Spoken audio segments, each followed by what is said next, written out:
कि आदिवासी क्षेत्रों में हनुमान के लॉकेट बहुत बांटे जा रहे हैं और हनुमान को बहुत लोकप्रिय बनाया जा रहा है। तो मैंने खुद से सोचा कि शहरों में संभ्रांत लोगों के बीच में लक्ष्मी, सरस्वती, दुर्गा की पूजा को प्रचारित किया जा रहा है, भगवान राम को प्रचारित किया जा रहा है, और आदिवासी क्षेत्रों में एक तरफ हनुमान और दूसरी तरफ शबरी, इनको प्रचारित किया जा रहा है। आखिर इसके पीछे कारण क्या है? कारण बहुत सरल है अगर हम इसको समझना चाहें। ये देवी देवताओं के प्रतीकों के माध्यम से एक सामाजिक संदेश दे रहे हैं। सामाजिक संदेश क्या है? अब देखिए, हनुमान किसके लिए? आदिवासियों के लिए। हनुमान के सामने एक शब्द लगता है राम भक्त, यानी राम भक्त हनुमान। और राम को किसका आराध्य बनाया जा रहा है? राम शहरों के संभ्रांत हिंदुओं के लिए।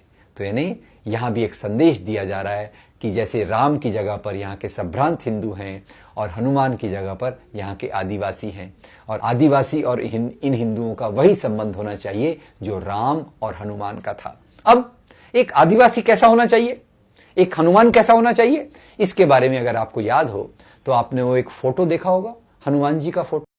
हनुमान जी उड़ रहे हैं, पर हनुमान जी के हाथ में क्या है? हनुमान जी एक पर्वत लेकर उड़ रहे हैं।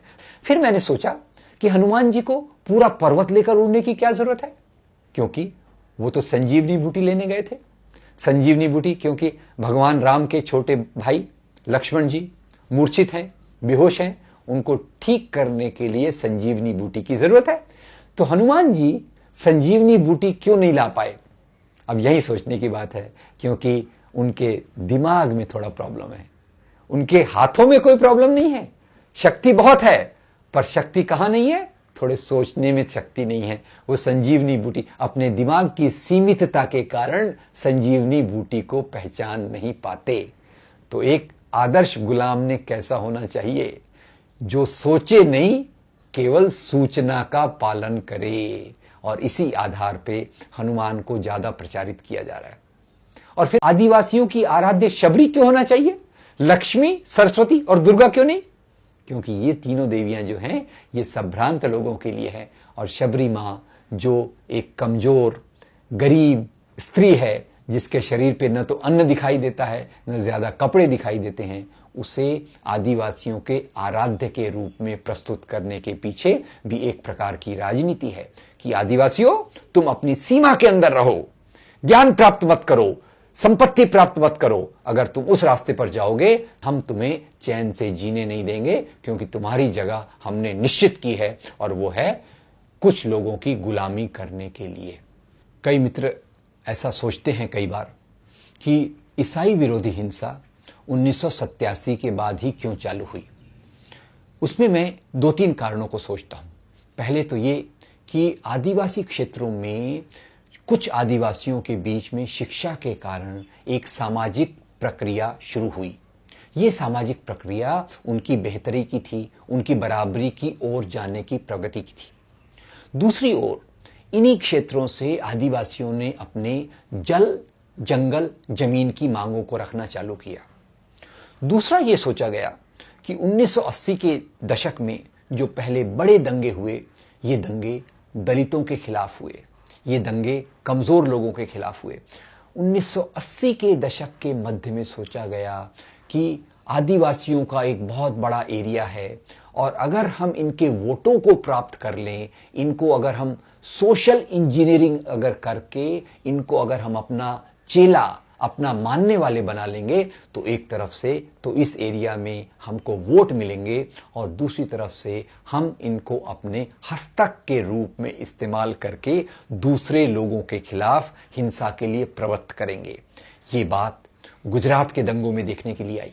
गुजरात के दंगों में जहां संभ्रांत लोग, विश्व हिंदू परिषद वाले, बजरंग दल के नेता, बीजेपी के नेता अपने घरों में बैठे थे, उसी समय उन्होंने ऐसी प्रक्रियाएं शुरू की जिससे वहां के दलित और आदिवासियों के माध्यम से उन्होंने हिंसा करवाई।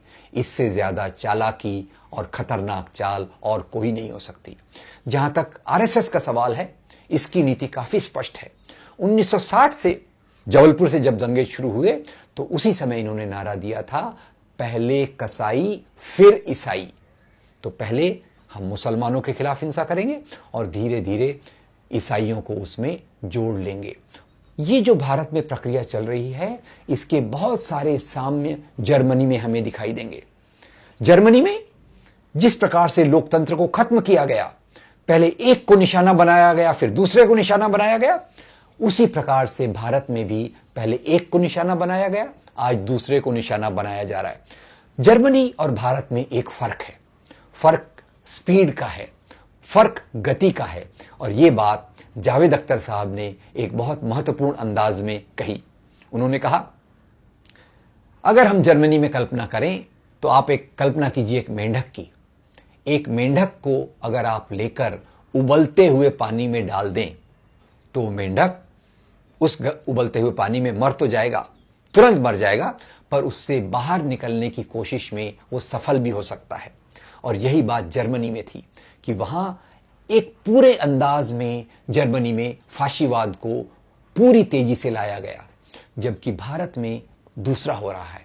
और उसके बारे में जावेद अख्तर साहब लिखते हैं कि अगर मान लीजिए एक मेंढक को पानी के बीकर में रखा जाए, पानी ठंडा है और उस पानी का टेम्परेचर, पानी का तापमान धीरे धीरे बढ़ाना शुरू करें तो शायद मेंढक उससे एडजस्ट होता जाएगा। मेंढक को पता भी नहीं चलेगा कि कब वो पानी खतरनाक रूप से खौलने लगा है, खतरनाक रूप से उबलने लगा है। तो भारत के फाशीवाद की गति इसी प्रकार से है। ये धीमा चलने वाला पर ज्यादा खतरनाक फाशीवाद है, जो यहाँ के लोकतंत्र के मूल्यों को खत्म कर कर एक इस प्रकार की व्यवस्था को लाना चाहता है जो हिटलर के समकक्ष हो। और इसमें उसने पहले मुसलमानों को अपना निशाना बनाया और आज वो ईसाइयों को निशाना बना रहा है। इसके बाद ये जो निशाना बनाएंगे वो यहाँ के लोकतंत्र में मानने वाले लोगों का, लोकतंत्र में विश्वास करने वाले लोगों का इसमें इस प्रकार से निशाना बनाया जाएगा। ये जो मैं कह रहा हूं ये गलत है, क्योंकि ऑलरेडी उनको भी निशाना बनाया जा रहा है। और जो कोई मानवाधिकार के कार्यकर्ता अब अल्पसंख्यकों के अधिकार के बारे में बात करते हैं, उन पर भी उंगली उठने की प्रक्रिया की शुरुआत हो चुकी है। भारत की इस प्रक्रिया को अगर हमें देखना हो तो मुझे पैस्टर मार्टिन निमोलर की वो कविता याद आती है जो उन्होंने अपने मरने के पहले लिखी। पैस्टर मार्टिन निमोलर जर्मनी में रहते थे। उन्हीं की आंखों के सामने वहां के यहूदियों का कत्लेआम हुआ, कम्युनिस्टों को मारा गया, ट्रेड यूनियनिस्टों को मारा गया, पर पैस्टर मार्टिन निमोलर ने अपनी आवाज नहीं उठाई। जब पैस्टर मार्टिन निमोलर को मारने आए तो उन्होंने अपनी पीड़ा को अभिव्यक्ति करने के लिए एक कविता लिखी जो भारत के संदर्भ में भी पूरी तौर से लागू होती है। पैस्टर मार्टिन निमोलर लिखते हैं, पहले वो यहूदियों के लिए आए, मैं खामोश रहा क्योंकि मैं यहूदी नहीं था। फिर उन्होंने कम्युनिस्टों को मारा, मैं फिर खामोश रहा क्योंकि मैं कम्युनिस्ट नहीं था। फिर उनका हमला ट्रेड यूनियनिस्टों पर हुआ, मैं फिर खामोश रहा। और अंत में जब वो मुझे मारने आए, मुझे बचाने वाला समाज में कोई नहीं बचा।